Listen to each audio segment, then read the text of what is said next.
Bien, chers frères et sœurs en Christ, dans l'évangile que nous venons d'acclamer, deux thèmes majeurs se dégagent.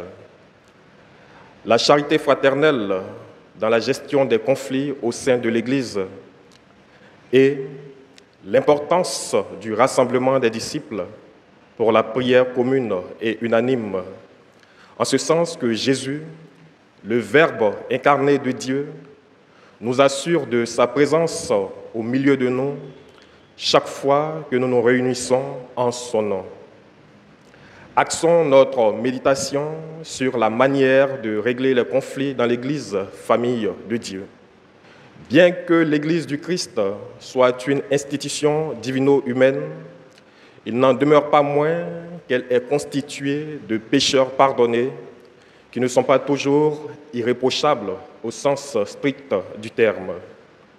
Ce n'est d'ailleurs pas un secret dans la mesure où certains baptisés se comportent de manière contraire aux enseignements du Christ.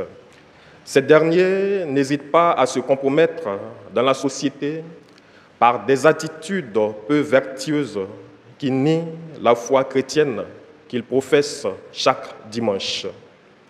Dans leurs actes, ils pêchent volontairement en désobéissant à Dieu, Romains chapitre 5, verset 19, et causent ainsi des scandales tant dans l'Église que dans la société. Dans ce contexte, lorsque certains membres d'une communauté font des efforts quotidiens pour vivre en conformité avec l'Évangile, tandis que d'autres persistent dans leurs vices, il en résulte inévitablement des conflits. Pour y remédier, Jésus nous propose une méthode graduée pour résoudre les conflits en préservant la paix et la justice au sein de la communauté. Il recommande à celui qui constate l'égarement de son frère de faire le premier pas avec discrétion et respect dans le but de préserver son honneur et sa dignité, car Dieu veut que tous les hommes soient sauvés et parviennent à la pleine connaissance de la vérité. En cas d'échec de cette première tentative, il faut persévérer en appelant à l'aide d'autres témoins afin de souligner la gravité de la situation et de garantir la véracité des faits conformément à ce qu'enseigne l'Écriture, afin que toute affaire soit établie sur la déposition de 2 ou 3 témoins.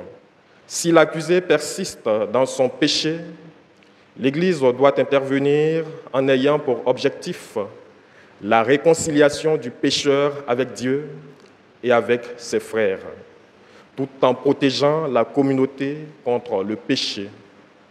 Notons qu'il est interdit à un chrétien d'utiliser un tribunal séculier contre son frère. Enfin, le pécheur non repentant, après plusieurs tentatives, s'exclut lui-même de la communauté.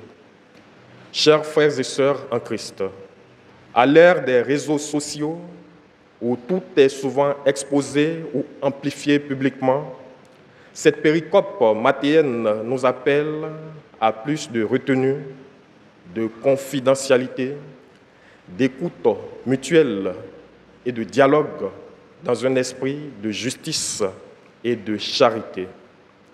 À la suite du bibliste Noël Quesson, interrogeons-nous. Sommes-nous délicats comme Jésus dans nos échanges? Ou bien empressons-nous de publier les défauts des autres?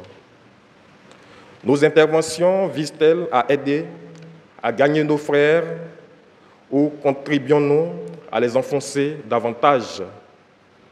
Les réponses à ces questions doivent nous éclairer et nous rappeler qu'il est de notre devoir, en tant que chrétiens, de prier pour la conversion de ceux qui sont hors de la communion ecclésiale, de prier également pour la conversion de ceux qui sont traités comme païens ou impies.